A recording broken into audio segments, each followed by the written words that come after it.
मेरे पुनर्जन्म के बाद मैंने सबसे पहला काम जो किया वो था पागलों की तरह क्लास बंक करके वर्कआउट करना, यहाँ तक कि टीचर की फेल करने की धमकी और मेरी गर्लफ्रेंड लियो रुयांग के ब्रेकअप की बात पर भी। मैं बिल्कुल शांत था क्योंकि एक और जिंदगी मिलने के बाद मुझे पता था कि बस 1 महीने बाद पूरी दुनिया में अलग अलग तरह के डेविल फ्रूट्स उगने वाले हैं। उस वक्त जिसे भी ये डेविल फ्रूट मिलेगा उसे बेमिसाल सुपर पावर्स मिल जाएंगी। पिछली जिंदगी में मुझे भी सुपर पावर्स मिली थी, लेकिन मेरे फ्रूट की ताकत बहुत कमजोर थी और मेरी फिटनेस भी बहुत खराब थी, जिसकी वजह से मैं ज़ॉम्बीज़ के हमले में बुरी तरह मारा गया था। अब जब मुझे दूसरा मौका मिला है तो जाहिर है मैं अपने इस ज्ञान का पूरा फायदा उठाऊंगा। हर उस चीज का इस्तेमाल करूंगा जो मेरे काम आ सके। जहाँ तक मुझे याद है यहाँ आस पास ही एक डेविल फ्रूट मौजूद है, कॉलेज के बगल वाली उस फलों की दुकान में। दुकान का नाम भी बड़ा अजीब है, सिर्फ तुम ही हो सबसे हसीन। लेकिन मुझे ये नहीं पता था कि वो डेविल फ्रूट आखिर किस दिन सामने आएगा, इसलिए मैं रोज उस दुकान से कुछ फल खरीदने जाता था ताकि इसी बहाने चेक कर सकूं कि वो डेविल फ्रूट आया है या नहीं। और आज भी मैं हमेशा की तरह उस फलों की दुकान में टहल रहा था। तभी अनानास वाले सेक्शन के पास 2 छोटी हरी डंडियों ने अचानक मेरा ध्यान खींचा। मैंने उसके ऊपर रखे अनानास को तुरंत हटाया और उस हरी डंडी का पूरा हिस्सा मेरी आंखों के सामने आ गया। हाँ, ये बिल्कुल वैसा ही था जैसा मुझे याद था। ये वही वन पीस की दुनिया का योको काइडो वाला डेविल फ्रूट था। मेरे दिल की धड़कनें तेज हो गई थी। मैंने खुद को शांत किया और जल्दी से बिल चुकाया। शक से बचने के लिए मैंने कुछ और फल भी खरीद लिए। जैसे ही मैं दुकान से बाहर निकला, सामने से मेरी टक्कर एक हट्टे कट्टे अधेड़ उम्र के आदमी से हो गई। वो और कोई नहीं बल्कि मेरी पिछली जिंदगी में अजूर ड्रैगन फ्रूट हासिल करने वाला वही आदमी था। मैंने मन ही मन चैन की सांस ली। अगर मैं एक पल की भी देरी कर देता तो ये अजूर ड्रैगन फ्रूट पक्का उसका हो जाता। अपने हॉस्टल वापस लौटने के बाद मैंने बिना एक पल सोचे अजूर ड्रैगन फ्रूट उठाया और उसका एक बड़ा सा बाइट ले लिया। भाई साहब, उसका स्वाद ऐसा था जैसे गटर के पानी में मीठा शरबत मिला दिया हो और उसमें एक सड़ा हुआ गंदा कपड़ा निचोड़ दिया हो। ऐसा लगा जैसे किसी ने वो कचरा सीधा मेरे मुंह में ठूंस दिया हो। मुझे इतनी तेज उल्टी आई कि बस पूछो मत। लेकिन मैंने किसी तरह उस घिनौने स्वाद को बर्दाश्त किया और उस फ्रूट को जबरदस्ती निगल लिया। मैंने अपने दिल को मजबूत किया और बचे हुए छिलके, बीज और उस छोटी सी पर्पल डंडी को भी एक साथ चबाकर खा गया। काफी देर बाद मैंने एक लंबी सांस छोड़ी।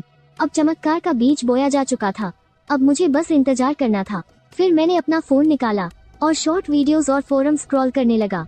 सारे बड़े प्लेटफॉर्म्स छान मारने के बाद मैंने सर्च बॉक्स में एक आईडी टाइप की और पहला वीडियो प्ले किया। भाइयों, क्या तुमने ये देखा? ये थंडर फ्रूट है। मैं कमेंट सेक्शन में इसकी नीलामी कर रहा हूँ। जो सबसे ज्यादा पैसे देगा ये उसका होगा। इसे देखकर मेरे दिल में लालच आ गया। हालांकि मैंने अजूर ड्रैगन फ्रूट खा लिया था और कोई भी इंसान दूसरा डेविल फ्रूट नहीं खा सकता। लेकिन जब कयामत का दिन आएगा और सबको इसकी असली अहमियत पता चलेगी, तब करोड़ों रुपए देकर भी ये नहीं मिलेगा। ये लेन देन के लिए सबसे बेशकीमती चीज होगी। और अगर मैं इसे किसी से नहीं बदलता हूँ तो भी मैं इसे अपने मम्मी पापा या अपनी छोटी बहन को तो खिला ही सकता हूँ। और वैसे भी दूसरा फ्रूट खाने का चांस एकदम खत्म नहीं हुआ है। बस उसके लिए बहुत तगड़ी ताकत और अच्छी किस्मत चाहिए। मैंने कमेंट सेक्शन में कुछ नहीं लिखा बल्कि सीधा उस वांग तियानसी नाम के सुनहरे बालों वाले लड़के को डायरेक्ट मैसेज किया। भाई, तुमने ये नकली फल बहुत बढ़िया बनाया है, बिल्कुल असली लग रहा है। मुझे ये चाहिए और मुझे यकीन है तुम्हें भी पता होगा। कमेंट सेक्शन वाले तो बस मजे ले रहे हैं। तुम अपना असली दाम बताओ। तुम सीधा सीधा दाम बोलो। अगर सही लगा तो मैं अभी खरीद लूंगा। भाई, ये असली डेविल फ्रूट है। अगर मैं 10 लाख मांगू तो कोई बड़ी बात नहीं है ना? असली है तो तूने खुद क्यों नहीं खा लिया? अगर सच में बेचने का इरादा है तो कोई ढंग का दाम बता, वरना मैं तुझे सीधा ब्लॉक मार दूंगा। अरे अच्छा ठीक है, तो फिर 1 लाख। मेरी आखिरी बोली है 1000। तेरे इस एक्शन फिगर की जो हालत है ना, इसके लिए ये दाम बहुत है। सोचा था थोड़ा और बेवकूफ बनाकर पैसे ऐंठ लूंगा, लेकिन 1000 भी ठीक ही है। कुछ दिन तो ऐश से कटेंगे। ठीक है, तू पैसे भेज, मैं तुझे कुरियर कर दूंगा। तू कोई पक्का दुकानदार तो है नहीं? अगर मैंने पैसे दे दिए और तूने माल नहीं भेजा तो अपना पता दे, मैं खुद आकर तुझसे आमने सामने डील करूंगा। तू मेरा क्या ही उखाड़ लेगा। ठीक है, तो आमने सामने ही सही। क्या वो मुझे लूट लेगा? मैं पूरी रफ्तार से निकल पड़ा और उस पीले बालों वाले के बताए शहर पहुंच गया। स्टेशन तक पहुंचने में बस 2.5 घंटे लगे। तू ही है ना वो डेविल फ्रूट बेचने वाला? अपना QR कोड दिखा। मैं बस एक बार फल को देखूंगा कि असली है या नहीं, फिर स्कैन करके पैसे दे दूंगा। पहले पैसे निकाल, फिर माल देख। क्या हुआ? डर लग रहा है कि मैं पैसे मार लूंगा? ये तो तेरा ही इलाका है ना? पीले बालों वाले ने सोचा, बात तो सही है, इस इलाके में उसका भी थोड़ा बहुत भौकाल तो है ही। अगर इस बंदे ने पैसे नहीं दिए तो वो बस एक फोन घुमाएगा और उसके लड़के मिनटों में आ जाएंगे। मैंने वो थैला अपने हाथ में लिया। मेरे हाथ थोड़े कांप रहे थे। मैंने अंदर से वो डेविल फ्रूट बाहर निकाला। मेरी धड़कनें बहुत तेज हो गई थी। कोई शक नहीं, ये बिल्कुल असली है। मैंने बिना कुछ सोचे समझे 1000 रुपए स्कैन किए, फल को अपनी जेब में रखा और तुरंत वापस मुड़ गया। अगर इस सड़े हुए शहर में ट्रेन की सुविधा होती तो मैं उसी वक्त गाड़ी पकड़कर घर निकल जाता। वापस लौटते समय मैंने अपना फोन निकाला और शॉर्ट वीडियो देखने लगा। तभी एक वीडियो ने मेरा ध्यान खींचा। हाल ही में कई लोग अचानक बेहोश हो रहे हैं और बहुत से लोगों के शरीर पर अजीब से धब्बे भी दिखाई दे रहे हैं। कुछ विशेषज्ञों का कहना है कि ये एक नए तरह का फ्लू हो सकता है, इसलिए सभी से मास्क पहनने की अपील की जा रही है और अपना बचाव करने को कहा गया है। ये खबर देखते ही मेरे तो होश ही उड़ गए। बेहोशी और शरीर पर धब्बे, क्या ये मेरे पिछले जन्म में आई तबाही से पहले के लक्षण नहीं है? मैंने बिना एक पल गंवाए अपने हॉस्टल के कमरे की तरफ दौड़ लगा दी। अपना पहले से पैक किया हुआ बैग उठाया और बाहर भागने ही वाला था कि तभी मेरे पीछे से एक भयानक चीख सुनाई दी। बहुत से लोग अचानक जमीन पर गिरने लगे। उनके शरीर पर धब्बे उभरने लगे थे और उसके तुरंत बाद एक अजीब सा भारीपन महसूस हुआ, जिसके दबाव से कोई भी अपनी जगह से हिल नहीं पा रहा था। और वो लोग जो पूरी तरह से बेहोश हो चुके थे, उनमें अचानक भयानक बदलाव होने लगे। उनकी आंखें बाहर की तरफ निकल आईं, उनके नाखून तेजी से बढ़ने लगे और बेहद नुकीले और लंबे हो गए। वो पागलों की तरह हॉस्टल के कमरों से बाहर निकलने लगे। ये देखकर अनगिनत छात्र अपनी जान बचाने के लिए रोते चिल्लाते हुए बाहर की तरफ भागे। लेकिन ठीक उसी पल मुझे अपने अंदर एक ऐसी शक्ति का एहसास हुआ जो मेरी रगों में गहराई से जाग रही थी। मेरे शरीर में नीले ड्रैगन की ताकत उमड़ने लगी। मैंने आसमान की तरफ सिर उठाकर ड्रैगन की तरह एक जोरदार दहाड़ लगाई।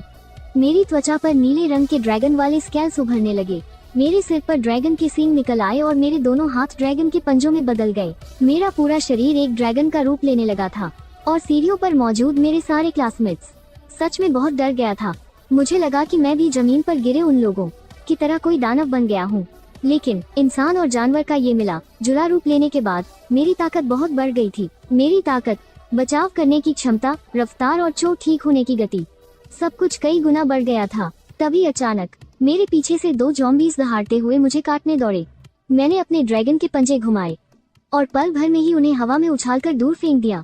दूसरे कमरे से एक और ज़ॉम्बी बाहर निकला। मैंने सीधा अपना मुंह खोला और आग की एक जबरदस्त लपट उस पर छोड़ दी। उस तपती हुई आग ने पलक झपकते ही उसे राख में बदल दिया। लेकिन आग का ये एक गोला उगलने के बाद ही मुझे लगा जैसे मेरी बहुत सारी ऊर्जा खत्म हो गई है और इस डेविल फ्रूट की ताकत पूरी तरह से मेरे शरीर की ऊर्जा पर ही टिकी थी। भले ही बाद में मैं हाकी का इस्तेमाल सीख जाऊं, लेकिन आखिर में मेरी ऊर्जा तो खर्च होगी ही। पहले ईश्वरीय वरदान के समय शरीर को मजबूत करना सबसे जरूरी होता है। मैं कोई कैरो की तरह राक्षस प्रजाति का तो हूँ नहीं और ना ही मेरे पास उसके जैसी दानवी ताकत है। इसलिए ये नीले ड्रैगन वाला फ्रूट मिलने के बाद भी मैं इसकी पूरी ताकत का इस्तेमाल नहीं कर सकता। लेकिन इसका मतलब ये नहीं कि मैं लाचार हूँ। मैंने अपने हाथ में पकड़े बेसबॉल बैट को जोर से घुमाया। ये बैट कोई आम बैट नहीं है, इसे मैंने खास तौर पर भारी और मोटा बनवाया था। ज़ॉम्बीज़ का सिर फोड़ने के लिए ये एकदम सही है। मैंने अपना बैट उठाया जिस पर बिजली की नीली चिंगारियां दौड़ रही थीं। ये नीले ड्रैगन का फ्रूट मुझे 3 प्राकृतिक शक्तियों, हवा, आग और बिजली पर काबू पाने की ताकत देता है। माना कि इसकी ताकत किसी प्राकृतिक फ्रूट जितनी नहीं है, लेकिन मेरे हमलों को दमदार बनाने के लिए ये काफी है। मैं हॉस्टल की सीढ़ियों पर दुश्मनों को चीरता हुआ आगे बढ़ा और जल्दी ही बाकी छात्रों का ध्यान भी मेरी तरफ खिंच गया। मेरे लगातार ज़ॉम्बीज़ को मारने की वजह से उन डरे हुए छात्रों को भी अपनी जान बचाने की थोड़ी मोहलत मिल गई। बिजली से चमकता हुआ मेरा ये बेसबॉल बैट बिल्कुल किसी थंडर बागुआ हमले की तरह कह ढा रहा था। मेरे सामने आने वाला हर ज़ॉम्बी एक ही वार में ढेर हो रहा था। लेकिन मैं इन सबको मारने के नशे में नहीं डूबा था, बल्कि लड़ते हुए तेजी से सीढ़ियों से नीचे की तरफ भाग रहा था। मेरे दिमाग में बस 2 ही बातें थीं। पहला, किसी भी तरह अपने घर पहुंचना। इस नई जिंदगी में मैं अपने माता पिता और छोटी बहन पर कोई आंच नहीं आने दूंगा। और दूसरा काम, जितनी जल्दी हो सके 100 ज़ॉम्बीज़ को मारना, क्योंकि अगर कोई अकेले 100 ज़ॉम्बीज़ को मार दे तो ईश्वरीय वरदान की जगह खुल जाएगी और तब मैं वहां से तीनों तरह की हाकी सीखने का तरीका हासिल कर लूंगा, जिससे मेरी ताकत कई गुना तेजी से बढ़ेगी। माना कि नीला ड्रैगन हवा में उड़ सकता है, लेकिन मेरे शरीर में अभी जितनी ऊर्जा है उससे मैं उड़कर घर तो बिल्कुल नहीं पहुंच सकता। रास्ते भर में अपना लोहे का बैट घुमाता रहा, बिल्कुल नीले ड्रैगन वाले किसी युद्ध के देवता की तरह जिसे कोई नहीं रोक सकता। मेरे पीछे छात्रों की एक बड़ी भीड़ जमा हो गई थी, जो मेरे पीछे पीछे इस बिल्डिंग से बाहर निकलना चाहते थे। लेकिन वो बेवकूफ ये नहीं जानते थे कि इस तबाही में अब कोई भी जगह सुरक्षित नहीं है। अगर वो अपने कमरों में दरवाजा बंद करके छिपे रहते तो शायद कुछ और दिन जिंदा रह जाते। सीढ़ियों से बाहर निकलते ही मेरी आंखें सिकुड़ गईं। नीचे का नजारा देखकर मेरे रोंगटे खड़े हो गए। ये स्कूल कभी एक पुराना कब्रिस्तान हुआ करता था।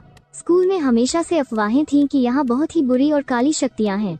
यहाँ बने रिहायशी इलाकों की वजह से कई लोग बीमार पड़ने लगे थे। तब एक वास्तु शास्त्र के माहिर ने यहाँ स्कूल बनाने की सलाह दी थी, ताकि नौजवानों की गर्म और पवित्र ऊर्जा से इस जगह की काली शक्तियों को खत्म किया जा सके। लेकिन अब ज़ॉम्बी वायरस के फैलने की वजह से वो सूखी हड्डियों वाले पुराने मुर्दे भी जमीन फाड़कर बाहर निकल आए हैं, और जो भी जिंदा इंसान उन्हें दिख रहा है वो उस पर हमला कर रहे हैं। कोई मुझे बचाओ। पूरे स्कूल में कोहराम मचा हुआ था। हर कोई पागलों की तरह अपनी जान बचाने के लिए भाग रहा था। डर के मारे उन्हें जो रास्ता मिल रहा था वो उसी तरफ भाग रहे थे, एक दूसरे से टकरा रहे थे। लेकिन मुझे उनसे कोई मतलब नहीं था। मेरी नजरें सिर्फ स्कूल के मेन गेट पर टिकी थीं, और मैं लंबे डग भरता हुआ उसी तरफ दौड़ पड़ा। अब रास्ते में चाहे ज़ॉम्बीज़ आए या कंकाल, मुझे कोई नहीं रोक सकता। मैंने उन सबको एक ही बार में कुचल डाला, और आखिरकार जब मैं लड़ते हुए स्कूल के गेट तक पहुंचा तो मेरा शरीर अचानक सुन्न पड़ गया। सिर्फ मैं ही नहीं, ज़ॉम्बीज़ समेत वहाँ मौजूद हर कोई अपनी जगह पर जम गया था। बिल्कुल ऐसा लग रहा था जैसे पूरी दुनिया का समय ही रुक गया हो।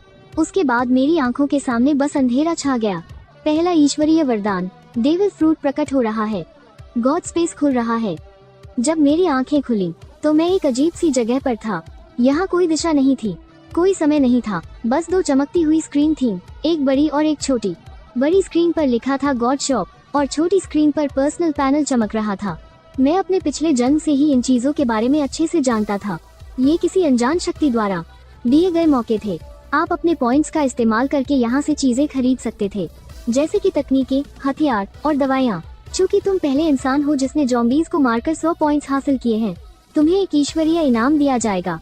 और चूँकि तुमने दुनिया खत्म होने के महज 10 मिनट के अंदर 100 पॉइंट्स का आंकड़ा पार कर लिया है, तो तुम्हारे इनाम का स्तर और बढ़ा दिया गया है। तुम नीचे दिए गए 3 इनामों में से कोई एक चुन सकते हो। मैं एकदम सन्न रह गया। मेरे पिछले जन्म में ऐसा कुछ भी नहीं हुआ था। इनाम नंबर 1, परफेक्ट फ्रूट। ये तुम्हारे ब्लू ड्रैगन फ्रूट को परफेक्ट बना देगा, जिससे इसके सारे बुरे प्रभाव पूरी तरह खत्म हो जाएंगे। बुरे प्रभाव खत्म होने के बाद तुम पर सी, स्टोन या समुद्र के पानी का कोई असर नहीं होगा। और तो और तुम एक और डेविल फ्रूट खा सकोगे, और तुम्हारा शरीर फटेगा भी नहीं। इनाम नंबर 2, हाकी जीनियस। इसके लिए कोई पॉइंट्स या कड़ी मेहनत नहीं चाहिए। तुम सीधे तीनों तरह की हाकी पालोगे, और अगर तुम खुद से अभ्यास नहीं भी करोगे तब भी तुम्हारी हाकी धीरे धीरे खुद ही मजबूत होती जाएगी। और अगर तुमने मेहनत की तो तुम्हारी हाकी दोगुनी तेजी से बढ़ेगी। इनाम नंबर 3, ज़ॉम्बी स्लेयर वेपन। तुम अपनी पसंद का कोई भी हथियार ले सकते हो। ये हथियार सुप्रीम ग्रेड की तलवारों जितना ताकतवर होगा, और ये हथियार ज़ॉम्बीज़ को दोगुना नुकसान पहुंचाएगा। मुझे हाकी, हथियार या फ्रूट में से एक चुनना था। पहला और तीसरा इनाम मेरी ताकत को तुरंत बढ़ा सकते थे, जबकि दूसरा इनाम मुझे धीरे धीरे मजबूत बनाता, लेकिन उसकी कोई सीमा नहीं थी। पिछले जन्म में मुझे जो दूसरा ईश्वरीय वरदान मिला था, उसके तजुर्बे से बताऊं तो कम से कम तब तक हाकी का कोई मुकाबला नहीं था। मैं सोच में पड़ा ही था कि अचानक मुझे टीचर काइडो की वो सुनहरी बात याद आ गई। हाकी ही सब कुछ है। गोल्ड डी रोजर, शैंक्स और गार्प, किसी के पास कोई फ्रूट की ताकत नहीं थी, फिर भी वो दुनिया के सबसे ताकतवर इंसान बने। यहाँ तक कि टीचर काइडो ने भी अपनी हाकी बढ़ाने के चक्कर में कभी अपने फ्रूट की ताकत पर ज्यादा ध्यान नहीं दिया। लूफी से लड़ते वक्त तक उन्होंने अपनी ताकत को पूरी तरह नहीं जगाया था। अब मेरे मन में कोई शक नहीं था।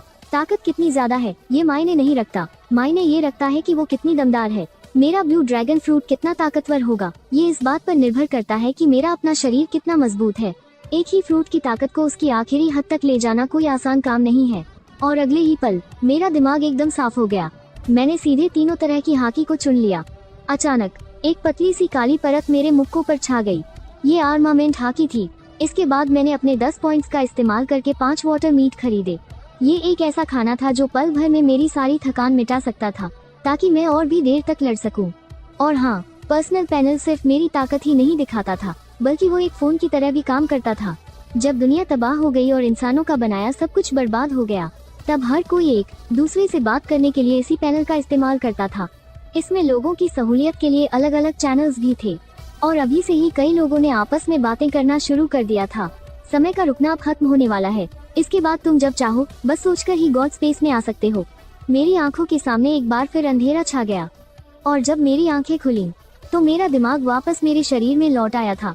मेरे चारों तरफ अनगिनत ज़ॉम्बीज़ की भीड़ थी और मेरे टीचर और दोस्त बुरी तरह डरे हुए थे। मैंने बिना कुछ सोचे वाटर मीट का एक टुकड़ा अपने मुंह में डाल लिया। मैं जल्दी जल्दी खाना निगलते हुए स्कूल के गेट की तरफ भागता रहा। अचानक मुझे कुछ अजीब सा महसूस हुआ और मैंने तुरंत अपनी जगह से छलांग लगा दी। जहां मैं अभी खड़ा था ठीक उसी जगह से एक कंकाल का हाथ बाहर निकला।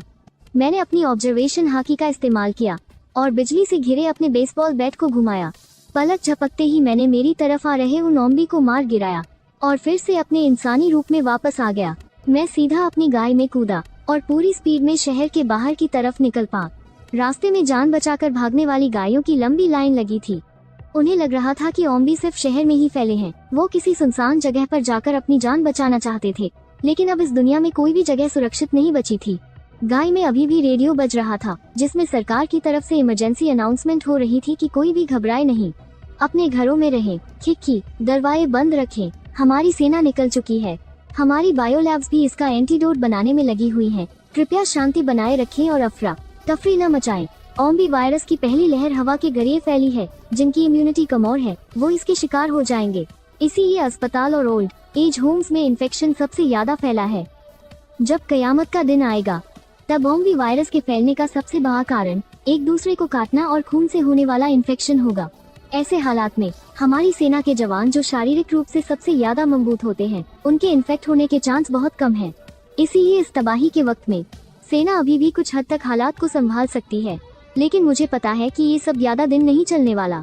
अगर सेना को ज़ॉम्बी का जल्दी सफाया करना है तो उन्हें बंदूकों और भारी हथियारों का इस्तेमाल करना होगा, लेकिन ऐसा करने से उन्हें कोई पॉइंट्स नहीं मिलेंगे और बिना पॉइंट्स के कोई भी ताकतवर नहीं बन सकता।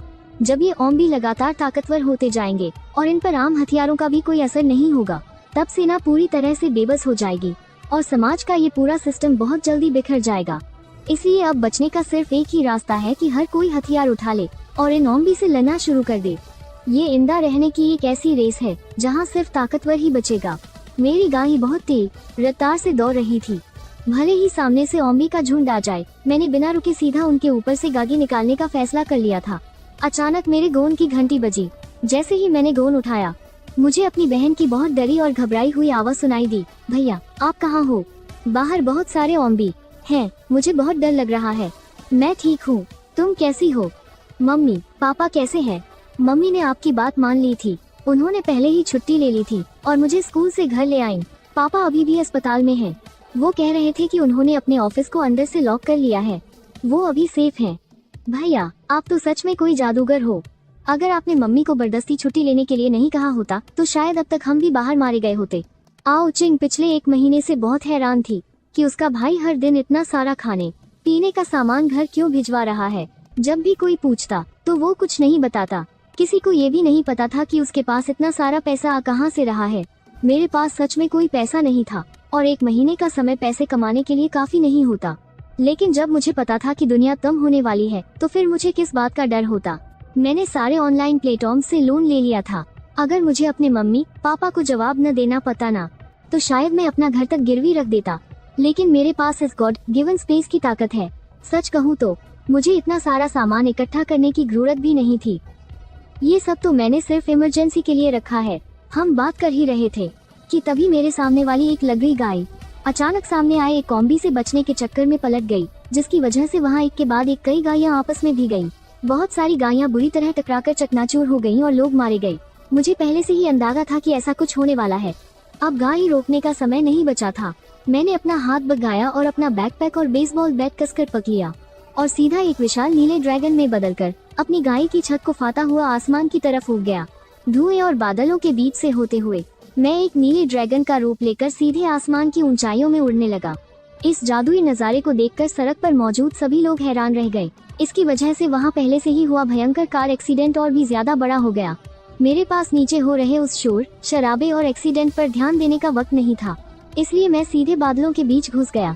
मैं सीधे अपने घर की तरफ उड़ने लगा और बीच बीच में अपने बैकपैक से वाटर मीट का एक टुकड़ा निकाल कर खा रहा था ताकि मेरी ताकत बनी रहे। अभी मैं बहुत ज्यादा देर तक हवा में नहीं उड़ सकता था। आखिरकार जब मेरा सारा वाटर मीट खत्म हो गया तो मैं आसमान से नीचे उतर आया और वापस इंसान के रूप में बदल गया। मैंने जल्दी से अपने चारों तरफ नजर दौड़ाई।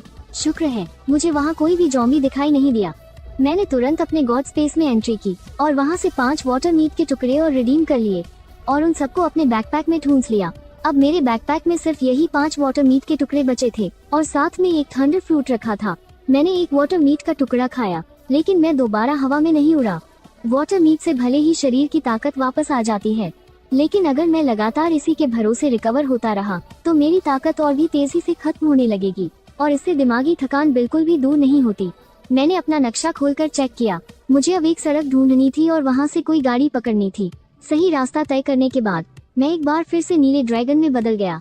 इस बार मैं सिर्फ 10 मिनट ही उड़ा था कि तभी मुझे नीचे एक हाईवे दिखाई दिया जिस पर बहुत सारी गाड़ियां तेज रफ्तार से दौड़ रही थीं और मुझे अपने लिए एक मजबूत सी ऑफ रोड गाड़ी ढूंढनी थी। नीचे गाड़ियों की उस भीड़ में बहुत से लोगों ने आसमान में उड़ते हुए इस नीले ड्रैगन को देख लिया था। तुरंत ही कुछ लोगों ने अपने मोबाइल से इसका वीडियो भी बना लिया और उसे गॉड स्पेस के कम्युनिकेशन चैनल पर अपलोड कर दिया। भाइयों, मैंने अभी एक ड्रैगन देखा है। इतना विशाल नीला ड्रैगन, यह कम से कम 10 मीटर लंबा तो होगा ही। यह ड्रैगन पक्का काइडो वाले ड्रैगन फ्रूट की वजह से होगा।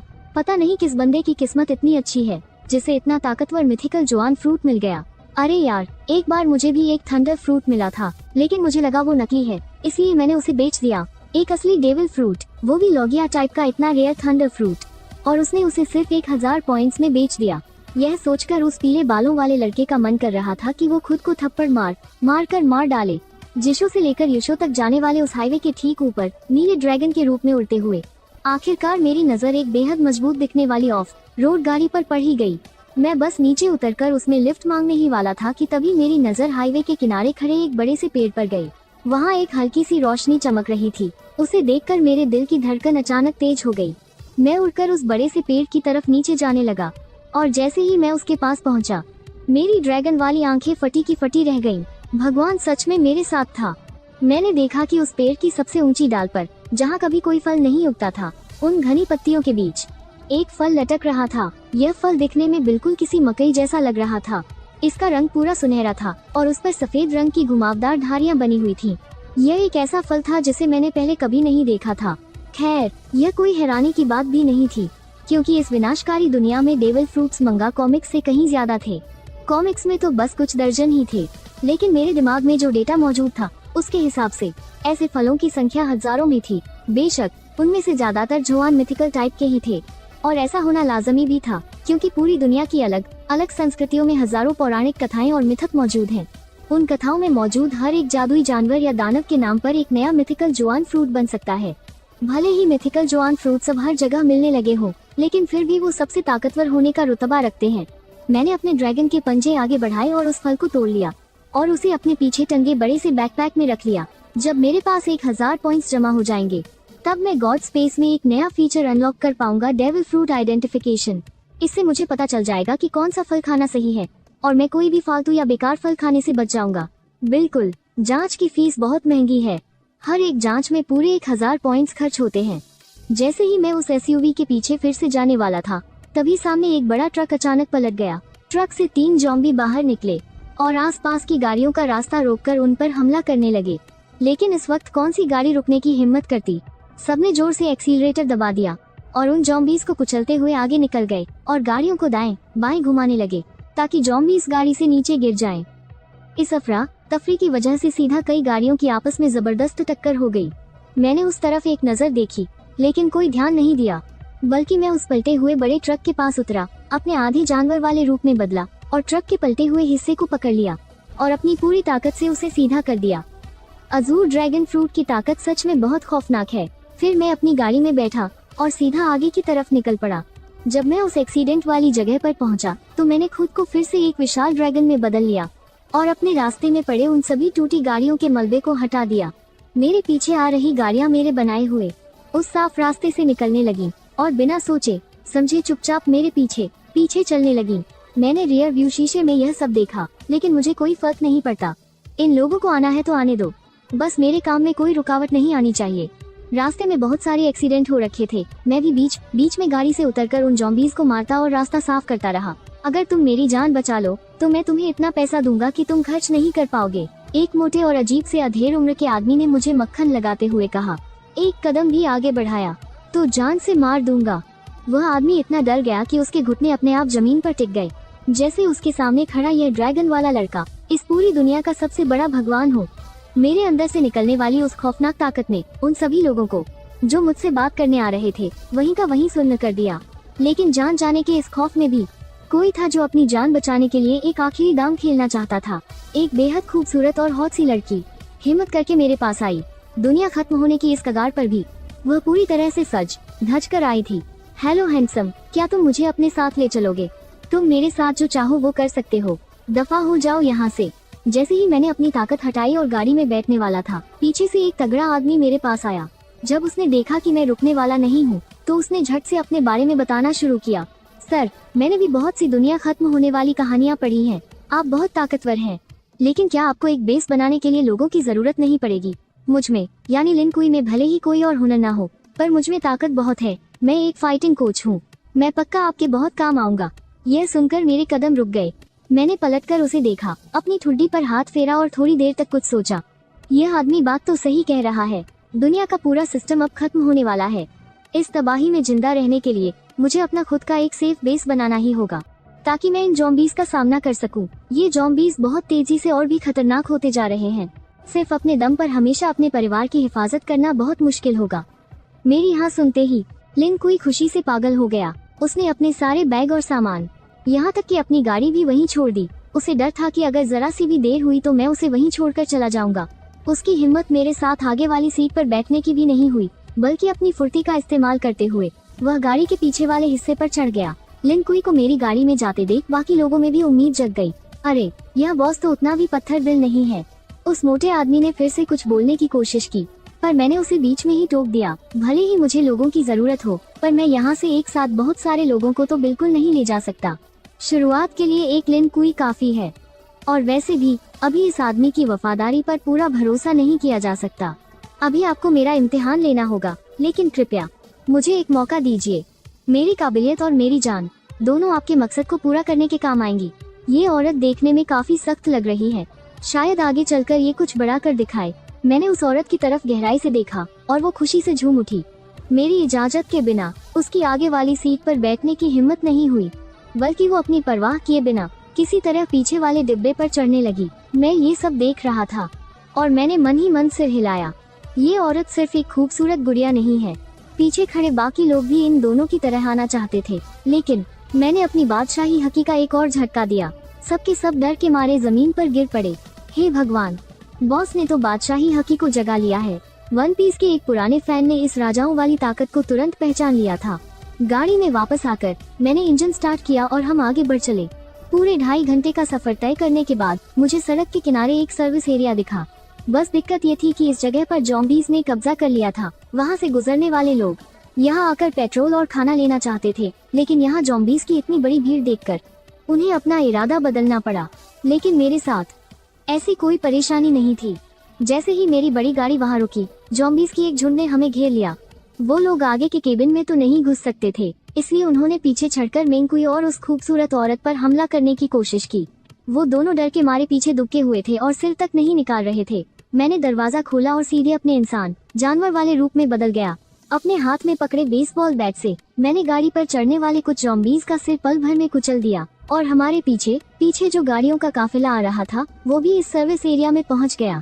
वो लोग सोच रहे थे कि मेरे ज़ॉम्बीज़ को साफ करने के बाद वो भी कुछ सामान इकट्ठा कर लेंगे, लेकिन उनके वहां आते ही बहुत सारे ज़ॉम्बीज़ का ध्यान उनकी तरफ चला गया और वो उन पर झपट पड़े। मजबूरी में उस काफिले को वहां से भागना ही पड़ा। इधर मैंने एक वार से सारे ज़ॉम्बीज़ को मार गिराया। बस एक ज़ॉम्बी को मेंगकुई की प्रैक्टिस के लिए जिंदा छोड़ दिया। मानना पड़ेगा, मेंगकुई वाकई एक फाइटिंग कोच है। उसकी ताकत, रफ्तार और लड़ने की फुर्ती बहुत ही बढ़िया थी। जब तक मैंने गाड़ी में तेल भरा तब तक उसने भी उस ज़ॉम्बी को कामयाबी के साथ मार दिया था। सारा सामान इकट्ठा करने के बाद मैंने उस चीपाउ ड्रेस वाली खूबसूरत औरत का नाम पूछा। हालांकि ये औरत देखने में दुबली पतली है और लग रहा था कि किसी काम की नहीं होगी, लेकिन मेरी गाड़ी में चढ़ने के बाद से इसका बर्ताव काफी अच्छा रहा है। जब ज़ॉम्बीज़ गाड़ी पर चढ़ रहे थे तब भी वो पागलों की तरह चीखी, चिल्लाई नहीं। इस बात ने मेरी नजरों में उसकी इज्जत थोड़ी और बढ़ा दी। जब उस औरत ने देखा कि मैंने आखिरकार उसका नाम पूछ ही लिया है, तो उसने जल्दी से जवाब दिया, मेरा नाम लियू मेंगशियान है। मैंने कहा, आगे वाली सीट पर बैठ जाओ, अब तुम्हें पीछे डिब्बे में चढ़ने की जरूरत नहीं है। लेकिन उसके मुझे पुकारने के तरीके ने मुझे फिर से चौंका दिया। उसने मेरा नाम तक नहीं पूछा, बल्कि पूरे सम्मान के साथ मुझे मालिक कहकर बुलाया। जो इंसान अपना घमंड और रुतबा पीछे छोड़ सके, वही इस तबाह हुई दुनिया में जिंदा रहने के काबिल है। जल्द ही हम वहाँ से निकल पड़े। रास्ते में मुझे फिर से मेरी छोटी बहन आवो छिंग का फोन आया। भैया, आप कहाँ हो? पापा अस्पताल के ऑफिस में फंस गए हैं। मैंने सुना है कि अस्पताल में ही सबसे ज्यादा ज़ॉम्बीज़ हैं और पापा के पास न तो खाना है और न ही पानी। मुझे बहुत डर लग रहा है कि कहीं उन्हें कुछ हो न जाए। आवो छिंग की आवाज में रोना बसा हुआ था। फोन के पीछे से माँ की भी बेचैन आवाज आ रही थी। हाओ, तुम्हारे स्कूल का क्या हाल है? बेटा, अपना अच्छे से ख्याल रखना। पापा और मैं तुम्हें बचाने का कोई न कोई रास्ता निकाल लेंगे। मैंने कहा, माँ, आप लोग बिल्कुल चिंता मत करो। मुझे मास्टर काइडो का अजोर ड्रैगन फ्रूट मिल गया है। डेविल फ्रूट का नाम सुनते ही आवो छिंग का डर तुरंत गायब हो गया। हम दोनों भाई बहन ने फोन पर पूरे 1 घंटे तक बातें की। फोन काटने के बाद मैंने पापा को फिर से फोन किया और बताया कि अब मेरे पास सुपर पावर्स हैं। मैं जल्द ही उन्हें बचाने आ रहा हूँ, बस वो अच्छे से छिप कर रहे। बाहर भागने का कोई भी जोखिम न उठाएं। इस बीच ऑफिस में बैठे घबराए और लाचार पापा को मेरी बात सुनकर थोड़ी राहत मिली। मुझे अपना ख्याल रखने को कहकर वो चुपचाप मेरे आने का इंतजार करने लगे। जब मैं अपना बड़ा ट्रक लेकर उस ज़ॉम्बीज़ से भरे शहर में पहुंचा, तो आधी रात हो चुकी थी। उस वक्त सड़कें बिना किसी मंजिल के भटकते ज़ॉम्बीज़ से भरी पड़ी थीं। रात के उस सन्नाटे में ट्रक की गड़गड़ाहट बहुत ही चुभने वाली लग रही थी। जो लोग डर के मारे सो नहीं पा रहे थे, उन्होंने अपनी खिड़कियां खोल लीं और बाहर का नजारा देखने लगे। मैं सीधा घर नहीं गया, बल्कि सीधा शहर के बीच उस अस्पताल की तरफ गया, जहां सैकड़ों ज़ॉम्बीज़ का झुंड था। ट्रक से उतरते ही मैंने अपना आधा इंसान और आधा जानवर वाला रूप लिया और अपने बेसबॉल बैट में बिजली दौड़ा दी। मैं उन ज़ॉम्बीज़ को बेरहमी से चीरता फाड़ता हुआ अस्पताल के अंदर घुस गया। अंदर एक भी इंसान जिंदा नहीं बचा था। तुम दोनों यही मेरा इंतजार करो, मैं अपने पापा को लेकर आता हूँ, फिर हम यहाँ से निकलेंगे। मेरे वहाँ से जाते ही लिनकुई और उसका साथी तुरंत बगल के एक कमरे में छिप गए और उन्होंने दरवाजे के आगे बहुत सारी मेज और कुर्सियां लगाकर उसे जाम कर दिया और मेरी वापसी का इंतजार करने लगे। मैं एक तरफ ज़ॉम्बीज़ का सिर फोड़ रहा था और दूसरी तरफ मैंने पापा को फोन मिलाया। पापा, मैं आपके अस्पताल पहुंच गया हूं। आप कौन से ऑफिस में हैं? दूसरी तरफ आओ हाई भूख और प्यास से तड़प रहे थे और बाहर दरवाजा पीटते ज़ॉम्बीज़ ने उनकी जान सुखा रखी थी। आधी रात का वक्त था और वो थकान के मारे नींद और बेहोशी के बीच जूझ रहे थे। तभी अचानक फोन की घंटी से वो चौंके। देखा तो बेटे का फोन था। उनके अंदर जैसे एक नई जान आ गई। मैंने तुरंत उन्हें एक वीडियो कॉल किया। मुझे ड्रैगन वाले रूप में ज़ॉम्बीज़ की धज्जियां उड़ाते देख पापा की जान में जान आई। उन्होंने मुझे रास्ता बताया और मैं जल्द ही कोने वाले एक ऑफिस के दरवाजे पर पहुंच गया। वहां 12 ज़ॉम्बीज़ की भीड़ जमा थी, जो पागलों की तरह दरवाजे को टक्कर मार रहे थे। दरवाजे में भी कई छेद हो चुके थे। अगर पापा ने मेज और कुर्सियों से दरवाजे को जाम न किया होता, तो वो ज़ॉम्बीज़ कब के अंदर घुसकर उन्हें चीर फाड़ चुके होते। मैंने अपना लोहे का बैट घुमाया और उन सभी ज़ॉम्बीज़ के सिर चकनाचूर कर दिए। फिर एक जोरदार लात मारकर दरवाजा तोड़ दिया। कमरे के अंदर पापा की हालत थोड़ी खराब जरूर थी, लेकिन वो बिल्कुल सही सलामत थे। मेरे लिए यही सबसे बड़ी खुशी की बात थी। पापा मेरे दिए हुए खाने को बड़े बड़े निवाले लेकर खा रहे थे। तो क्या यही वो डेविल फ्रूट की ताकत है जिसके बारे में तुम और शियाओ छिंग बात कर रहे थे? ऑफिस में फंसे रहने के दौरान पापा ने उस जादुई स्पेस वाले कम्युनिकेशन चैनल पर बहुत सारे वीडियो और लोगों के कमेंट्स पढ़ लिए थे, जिससे उन्हें समुद्री डाकुओं और उन ताकतों के बारे में थोड़ा बहुत पता चल गया था। मैं बस मुस्कुरा दिया और अंदर घुसने की कोशिश कर रहे एक और ज़ॉम्बी का सिर बैट से फोड़ते हुए बोला, क्यों पापा, आपका बेटा जबरदस्त लग रहा है ना? अरे बदमाश, तू तो एकदम हीरो लग रहा है।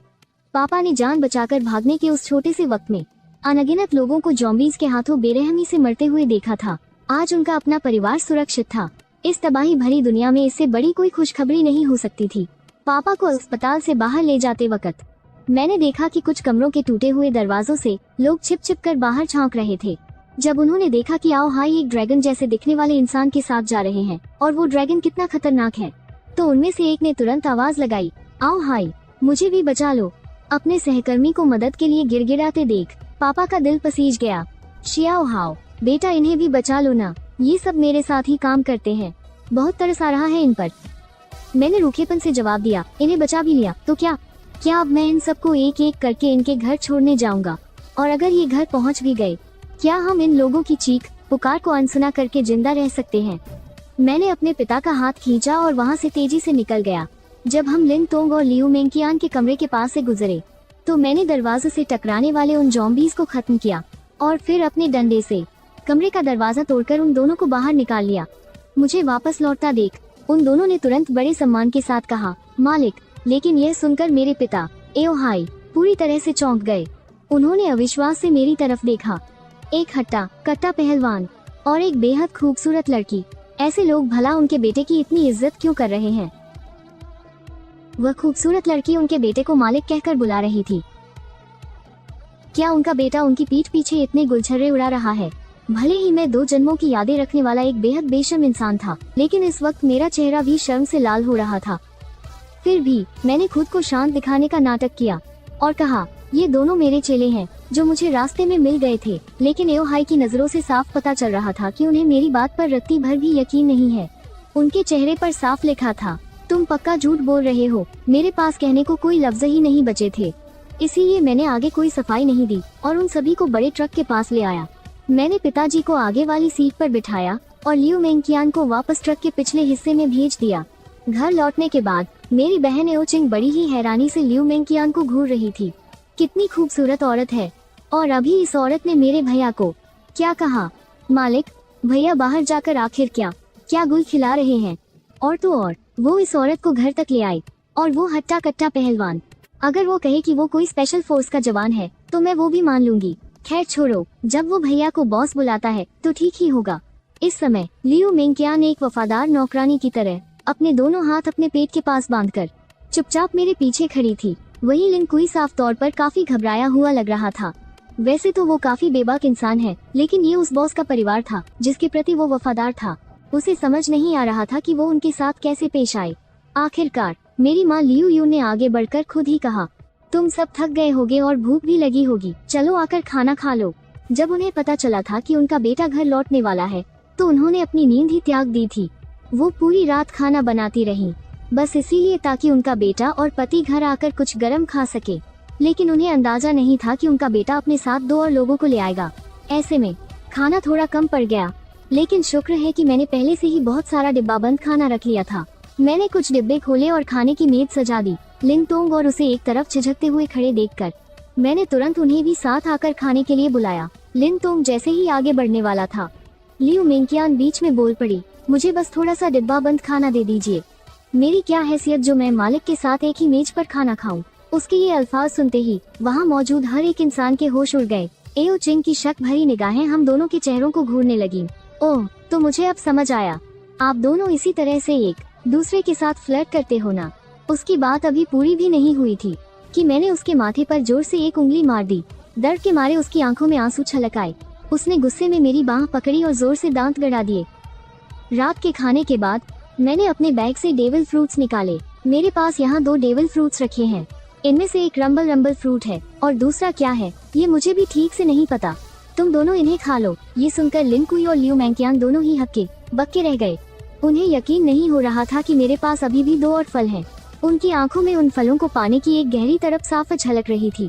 एओचिंग ने बड़ी ही उत्सुकता से उन दोनों फलों को उठाया और उलटने पुलटने लगी। फिर उसने वो जादुई फल माँ पिताजी को देखने के लिए दे दिए, लेकिन एओहाई ने उन्हें देखने के बाद वापस मुझे थमा दिया। इनमें से एक शाओचिंग को खाने के लिए दे दो। अब हमारी उम्र हो चुकी है, अगर हम इसे खाएंगे भी तो यह पूरी तरह से बर्बाद ही जाएगा।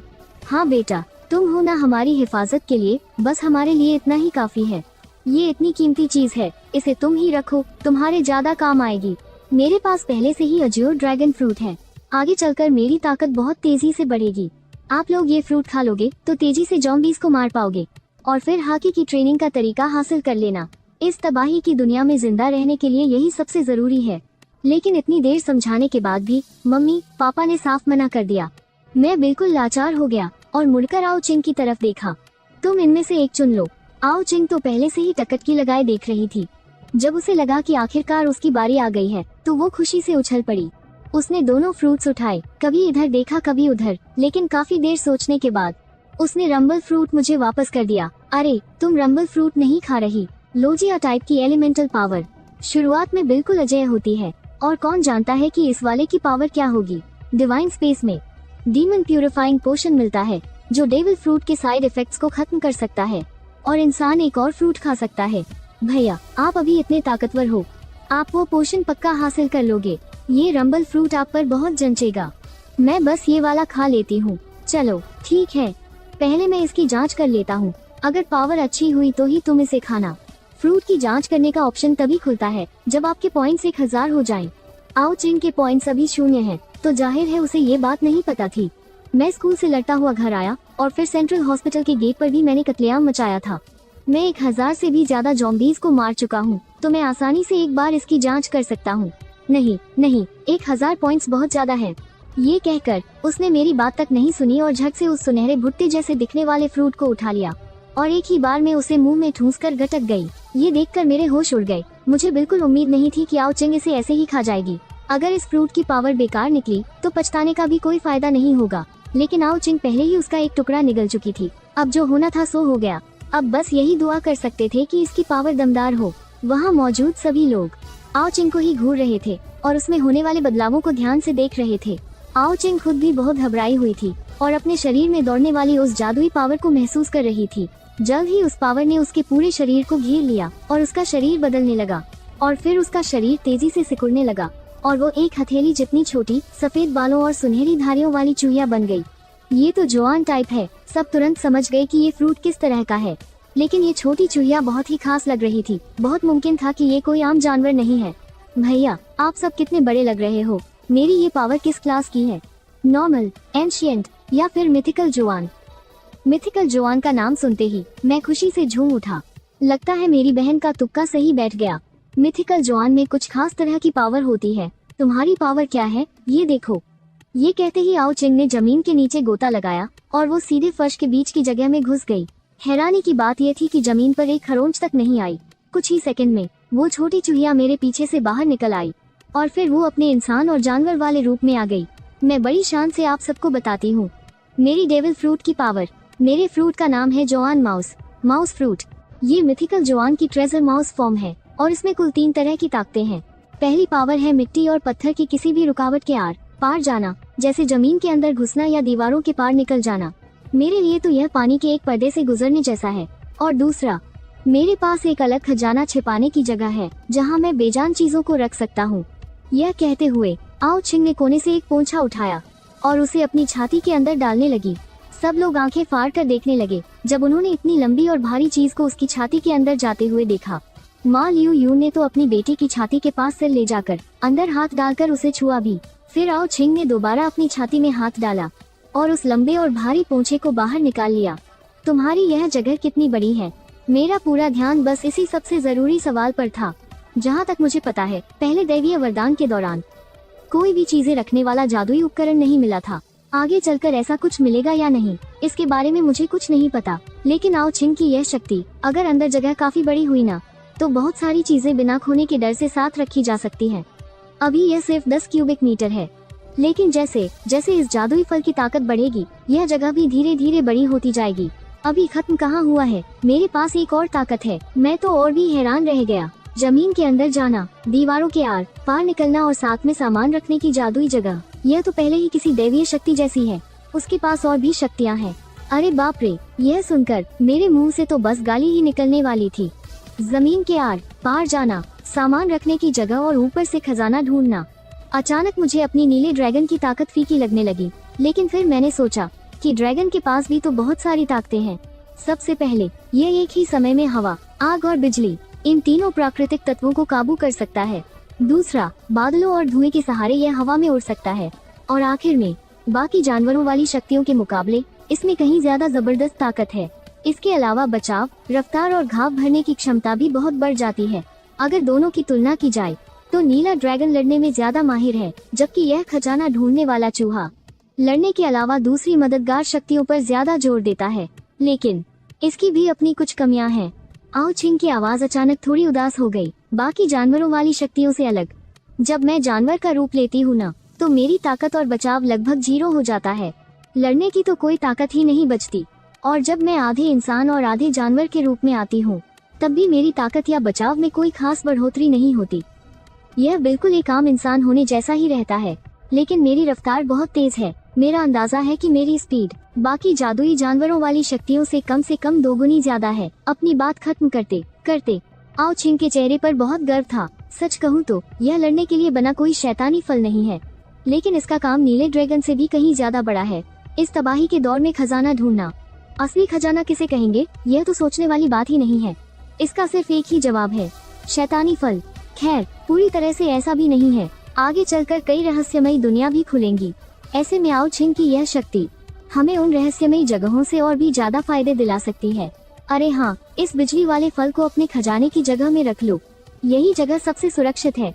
बिजली वाले फल की शक्तियों को देखने के बाद मैंने वह बिजली वाला फल उसे सौंप दिया और अपने पॉइंट्स भी उन्हें दे दिए। हर किसी को 30 पॉइंट्स मिले ताकि वे इनसे 3 तरह की हॉकी की ट्रेनिंग ले सकें।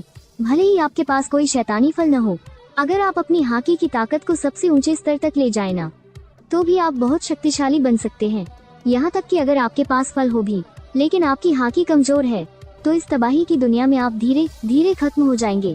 इसके बाद मैंने उस दैवीय जगह से उन सब के लिए एक फौजी चाकू लिया और फिर सबको लेकर घर से बाहर निकल पड़ा। नीचे अब भी अनगिनत ज़ॉम्बी इस पागलों की तरह घूम रहे थे। मैंने खुद को एक ड्रैगन इंसान में बदल लिया और अपने डंडे से एक ज़ॉम्बी को जोरदार मार गिराया, जिससे वह हिलने के लायक भी नहीं रहा। पापा, आप इस चाकू से इसका काम तमाम कर दीजिए।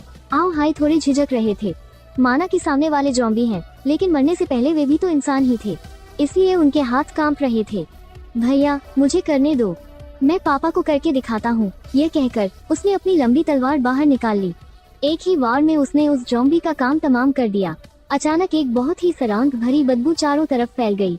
आओ हाय ने अजीब सा मुंह बनाया, लेकिन एक डॉक्टर होने के नाते उन्हें ज्यादा डर नहीं लगा। मैंने फिर से उसी तरीके का इस्तेमाल करके एक और ज़ॉम्बी को काबू में कर लिया। इस बार लियू मेंगचियान ने खुद आगे बढ़कर उसे मारने की बात कही। दोनों लड़कियों को ऐसा करते देख आखिरकार आओ हाय भी अपने हाथों से वार करने के लिए तैयार हो गए। उसके बाद माँ लियू युन ने भी एक ज़ॉम्बी को मार गिराया। जहाँ तक लिन कुई की बात है, वो अकेले ही किसी भी ज़ॉम्बी को धूल चटा सकता था। एक मार्शल आर्ट्स कोच होने के नाते उसकी लड़ने की ताकत परिवार के बाकी लोगों से कहीं ज्यादा थी। अब उनके पास हॉकी की ट्रेनिंग का तरीका भी आ चुका था और आर्मामेंट हॉकी को जगाने के लिए शरीर को फौलाद बनाना और लगातार लड़ना बहुत जरूरी होता है। पापा, आप लोग घर के आस पास ही प्रैक्टिस करो, मैं जरा दूर जाकर उन ज़ॉम्बीज का सफाया करता हूँ। लड़ाई में अपने शरीर को तपाना ही ताकतवर बनने का असली मंत्र है। ज़ॉम्बीज से लड़ने का शरीर को मजबूत बनाने के अलावा एक और फायदा है, और वो है पॉइंट्स जमा करना। इस तबाही की दुनिया में यही हमारी नई करेंसी है। इन पॉइंट्स से हम न सिर्फ जादुई दुनिया से चीजें ले सकते हैं, बल्कि बाकी लोगों के साथ लेन देन भी कर सकते हैं, क्योंकि अब पहले वाला पैसों का सिस्टम पूरी तरह से खत्म हो चुका है। मुझे जाते हुए देखकर आओ चिंग ने जल्दी से मेरा हाथ पकड़ लिया और मिन्नतें करते हुए बोली, भैया मैं भी तुम्हारे साथ चलूंगी। बिल्कुल नहीं, घर के आस पास के कुछ ज़ॉम्बीज को तो मैं ही निपटा दूंगा, ताकि थकने पर तुम लोग घर जाकर आराम कर सको।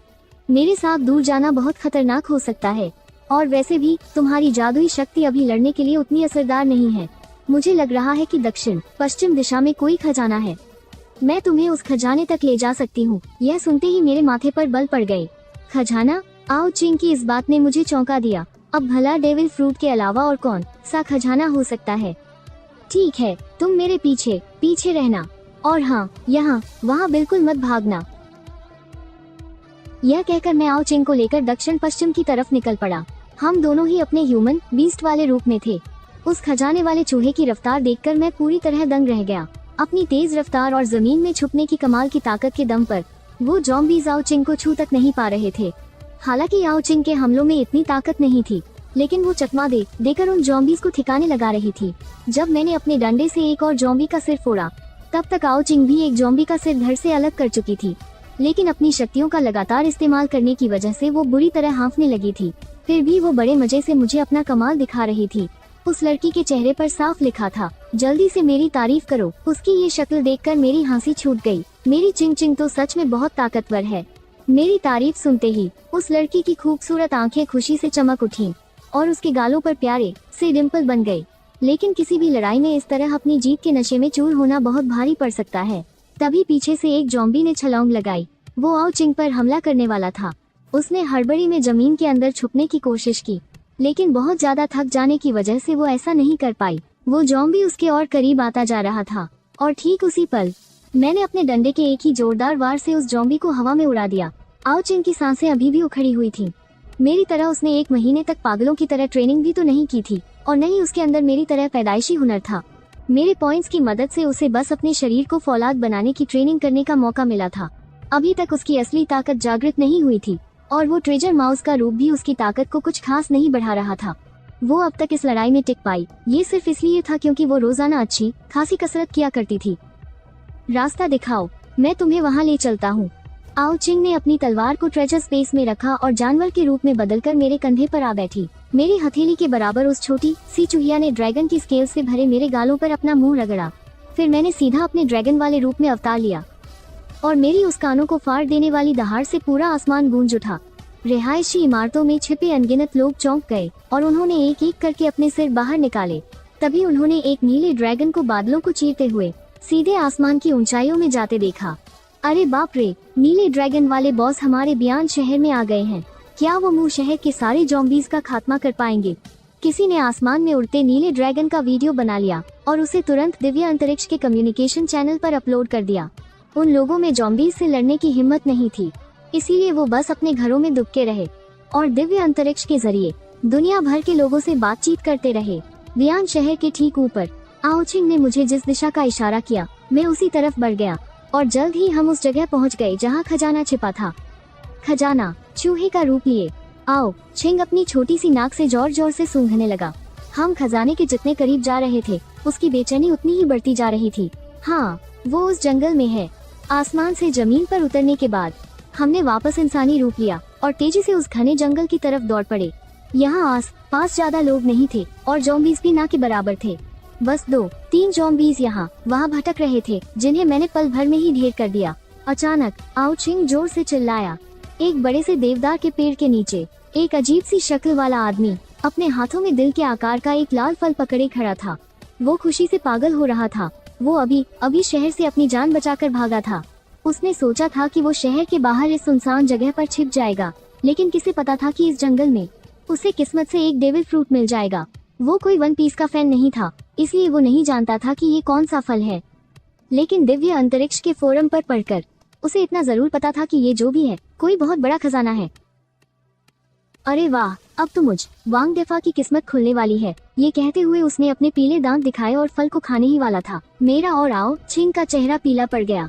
अब बहुत देर हो चुकी है। मैंने तुरंत अपने मुंह से गर्म हवा का एक जोरदार झोंका छोड़ा और फिर मैं और आओ चिंग तेजी से भागते हुए वहां पहुंचे। राख के ढेर में डेविल फ्रूट को सही सलामत देखकर हमने जल्दी से उसे उठा लिया। एक बार प्रलय झेलने के बाद अब मेरे अंदर किसी के लिए कोई दया नहीं बची थी। हालांकि आओ चिंग को थोड़ा बुरा लग रहा था, क्योंकि ये उन उसूलों के खिलाफ था जो उसने बचपन से सीखे थे। जो ताकतवर है वही सही है, यही इस दुनिया का नियम है। अगर मेरे पास इतनी ताकत नहीं होती और मुझे ये डेविल फ्रूट मिल भी जाता, तो पकड़े जाने पर मेरा भी यही हश्र होता। आओ चिंग ने चुपचाप हामी भरते हुए सिर हिलाया। हालांकि प्रलय का उसे भी इंसानों का खौफनाक और घिनौना चेहरा दिख गया था। मेरी बहन को भी ये कड़वा सच पता था, लेकिन फिर भी उसे अंदर से बहुत दुख हो रहा था। उसने कसकर मेरा हाथ पकड़ लिया और मेरे साथ उस फल को देखने लगी। वो दिल के आकार का एक लाल फल था, जिस पर काले रंग के घुमावदार निशान बने थे। वन पीस के पक्के फैन होने के नाते हम दोनों ने उस फल को तुरंत पहचान लिया। ये वन पीस की दुनिया का सबसे महंगा फल था। नीका फ्रूट की तरह ही इसकी कीमत भी 5 अरब बेली थी। ये सर्जरी फ्रूट था। पिछले जन्म में जिसे ये सर्जरी फ्रूट मिला था, वो दुनिया का एक बेहद मशहूर और ताकतवर योद्धा था। लेकिन ये अजीब सा दिखने वाला आदमी उस ताकतवर योद्धा से बिल्कुल अलग था। ऐसा लगता है कि इस अजीब से आदमी ने ये फल तो खा लिया होगा, लेकिन फिर ये सर्जरी फ्रूट वापस से प्रकट हो गया होगा दुनिया के किसी और कोने में, और फिर किसी असली ताकतवर योद्धा ने इसे खा लिया होगा। इस प्रलय की दुनिया में भी डेविल फ्रूट बिल्कुल कॉमिक की तरह ही काम करते हैं। अगर इसके असली मालिक की मौत हो जाए तो ये फल दोबारा से कहीं भी अपने आप प्रकट हो जाता है। इसीलिए बाद में बहुत से ताकतवर लड़ाके उन कमजोर लोगों का शिकार करने लगे जिनके पास फ्रूट की ताकत थी, ताकि वो उस प्रकट हुए नए फल को खुद हासिल कर सके।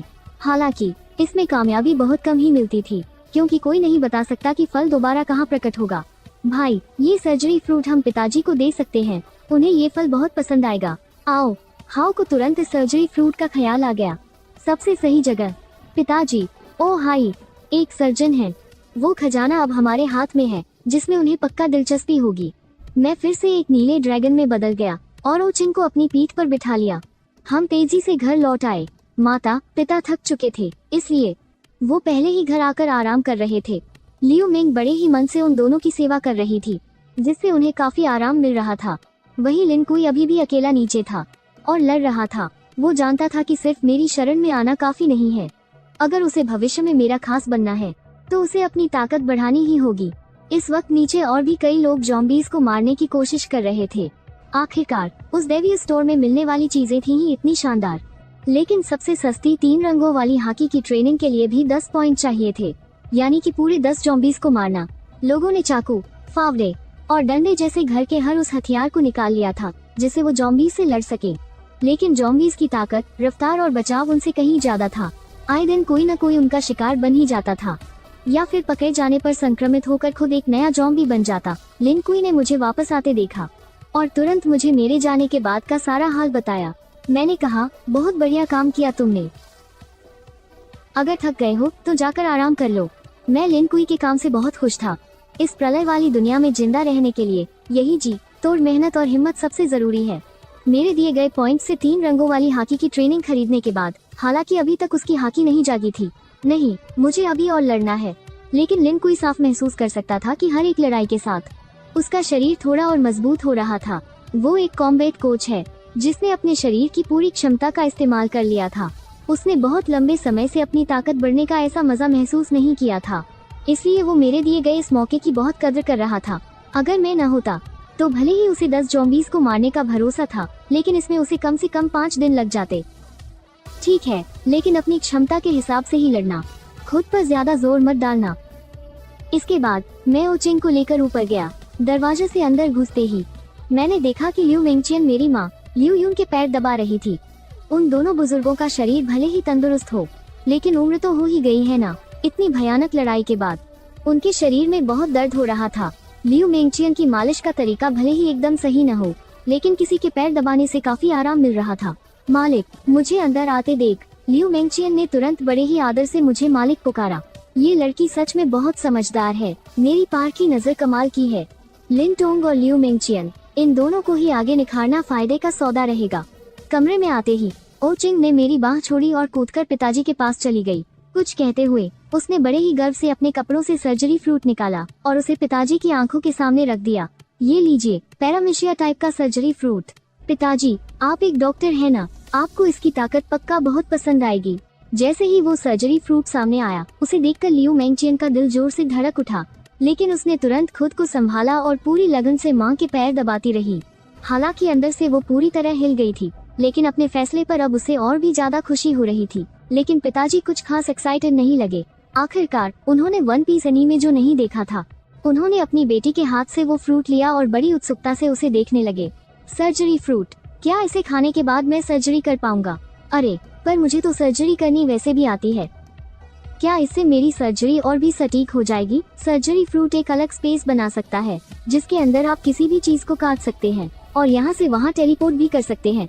ओचिंग का समझाने का तरीका थोड़ा अटपटा सा था।